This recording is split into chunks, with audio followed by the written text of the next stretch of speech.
गुरुदेव Hindi typing में अगर आपकी टाइपिंग स्पीड कांस्टेंट हो गई है, बहुत प्रैक्टिस के बाद भी आपकी स्पीड नहीं बढ़ रही है, लाइक 25 या 30 इसके आसपास आपकी स्पीड हो गई है और बहुत प्रैक्टिस आप कर रहे हैं, डेली सुबह शाम टाइपिंग भी कर रहे हैं, उसके बाद भी आपकी स्पीड नहीं बढ़ रही है, तो इसका मतलब ये है कि टाइपिंग करते टाइम आप कहीं ना कहीं गलती कर रहे हो।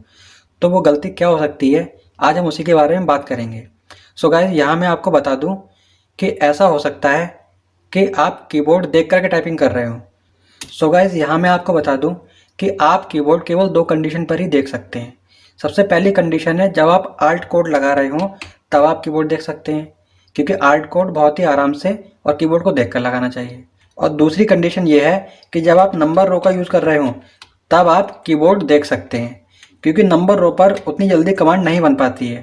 तो अच्छा यही होगा, बेहतर यही होगा कि बिना एरर किए, बिना गलती किए आप नंबर रो को देख करके यूज़ करें। तो हमने ये देख लिया कि जब भी आप कीबोर्ड देखें तो दो ही कंडीशन पर देखें, या तो आल्ट कोड लगाते समय या नंबर रो का यूज़ करते समय। इसके अलावा आपको कभी भी कीबोर्ड नहीं देखना है। अगर आप कीबोर्ड देखकर टाइपिंग करेंगे तो ये आपकी स्पीड को कम ही करेगा।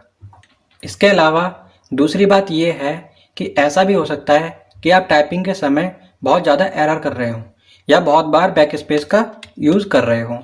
तो यहाँ मैं आपको बता दूँ कि इस प्रॉब्लम को सॉल्व करने के लिए आपको ऑफलाइन बहुत ही आराम से प्रैक्टिस करनी होगी, ये सोच करके कि मुझे एक्यूरेसी 100% चाहिए, स्पीड चाहे कितनी भी कम क्यों ना आए, बस एक्यूरेसी हो और बैक स्पेस का यूज़ ना करना पड़े।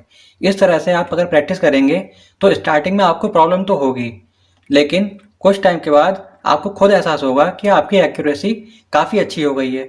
और जब एक बार एक्यूरेसी आ जाती है, एक बार आपकी एक्यूरेसी 99%, 98% हो जाएगी, उसके बाद स्पीड अपने आप बढ़ने लग जाएगी, आपको स्पीड बढ़ाने की ज़रूरत ही नहीं पड़ेगी। हिंदी टाइपिंग में स्पीड ना बढ़ने का एक रीज़न ये भी हो सकता है कि आपको आल्ट कोड याद ना हो।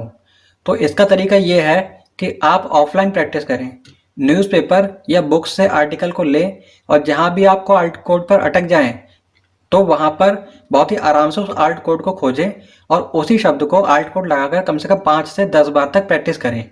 तो इस तरह से जब आप प्रैक्टिस करेंगे ऑफलाइन आल्ट कोड को बार बार यूज़ करके, तो आपको आल्ट कोड याद करने की ज़रूरत नहीं होगी, वो अपने आप ही आपको याद हो जाएगा। नेक्स्ट टाइम जब आप कभी भी उस आल्ट कोड को यूज़ करेंगे तो बहुत ही आराम से आप उसको कर पाएंगे। तो इस तरह से आपकी स्पीड अपने आप बढ़ने लग जाएगी। तो टोटल कंक्लूजन ये है कि आपको बस 3 चीज़ों का ध्यान रखना है।